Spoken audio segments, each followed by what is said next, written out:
Alerte à Los Angeles, aux États-Unis. La police a fermé ce matin la totalité des écoles publiques de la ville. Les élèves, ils sont plus de 600 000, ont été invités à rester chez eux après que des menaces électroniques aient été reçues.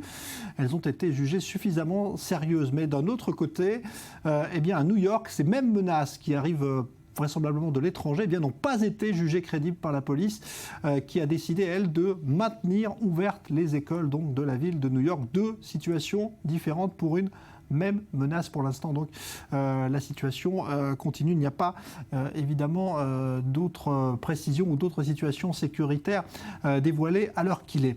Retour aux États-Unis maintenant. On vous parlait ce soir de cette menace jugée crédible qui a conduit les autorités à Los Angeles à fermer aujourd'hui toutes les écoles publiques. On est en ligne avec notre correspondant à New York, David Benaïm. Alors, David, il y a deux situations étonnantes ce soir. D'abord, Los Angeles. Là-bas, on a décidé, avec la même menace, de fermer les écoles. Pourquoi ? Oui, en fait, vraiment deux menaces complètement identiques entre New York et Los Angeles. On a fermé les écoles d'abord parce que la menace qui a été reçue par le superintendant de l'administration des écoles a été reçue avant l'arrivée des élèves à l'école.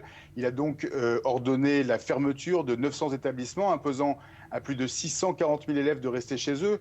Avant même que les cours ne commencent, les familles ont été invitées à rester chez eux ou à rentrer par des alertes d'urgence envoyés sur tous les smartphones de la région. Donc c'était une prévention plutôt que d'avoir à évacuer les élèves en cas d'attaque.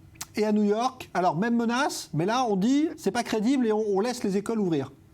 Et oui, même menace, l'email a été reçu quasiment à la même heure et le chef de la police et le maire ont réagi de manière complètement opposée. Les élèves étaient déjà en cours lorsque l'alerte a été connue et les autorités ont préféré ne pas ordonner l'évacuation de près d'1 million d'élèves, estimant que la menace n'était pas assez crédible et qu'il ne fallait pas céder à la panique. Alors qu'est-ce que cette menace justement renferme ? Qu'est-ce qu'on en sait ? Qu'est-ce qu'on en dit ce soir aux États-Unis ?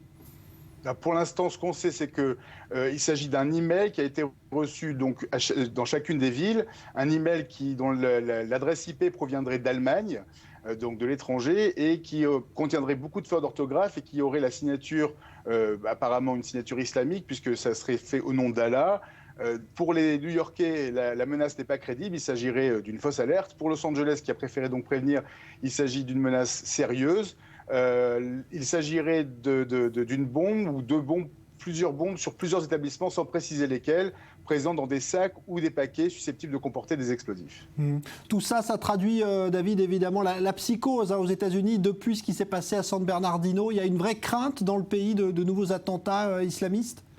Oui, il y a une vraie crainte, c'est la vraie confusion depuis que l'attentat de San Bernardino a eu lieu il y a 13 jours maintenant. Il y a une confusion totale quant à la réponse à donner à ce genre de menaces terroristes.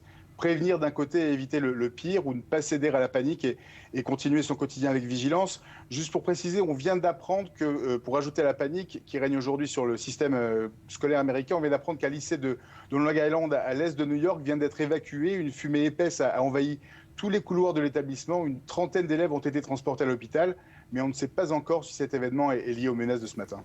Merci David Benaïm. Donc vous suivez tout cela depuis New York aux États-Unis. On vous retrouve évidemment dans les prochaines éditions.